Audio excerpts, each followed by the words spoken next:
Hello नमस्कार दोस्तों। देखिए केवाईसी फॉर्म हमें शिपिंग लाइन को अलग अलग क्यों देना पड़ता है, अलग अलग फॉर्मेट में क्यों देना पड़ता है, एक फॉर्मेट क्यों नहीं चलता।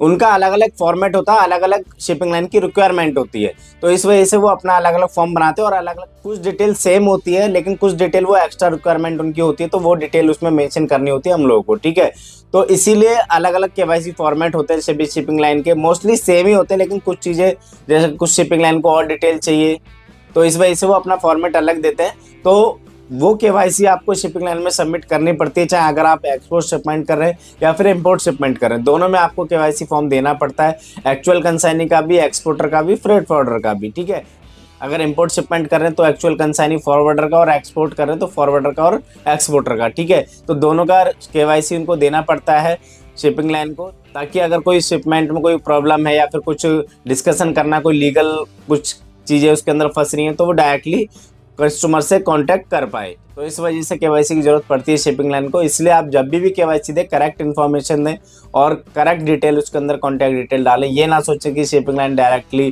कस्टमर के पास पहुंच जाएगा, उसकी उस चीज़ की कोई रिक्वायरमेंट होती है इस वजह से, ताकि अगर कोई चीज़ फंसती है शिपमेंट इन ट्रांजिट या फिर डेस्टिनेशन पे पहुंचने के बाद तो डायरेक्टली कांटेक्ट कर सके और ये जो प्रॉब्लम है वो सॉर्ट आउट कर सके। तो इन्फॉर्मेशन अच्छी लग रही है तो वीडियो को लाइक जो कर देगा, चैनल को सब्सक्राइब कर लीजिए ताकि हमारे नई नई वीडियो के अपडेट्स आपको सबसे पहले मिल पाए, क्योंकि मैं इस चैनल पे फ्रेड फ्रॉडिंग से रिलेटेड कंटेंट लाता रहता हूँ ताकि हमारा टारगेट कंप्लीट हो सके जल्द से जल्द 10,000 सब्सक्राइबर।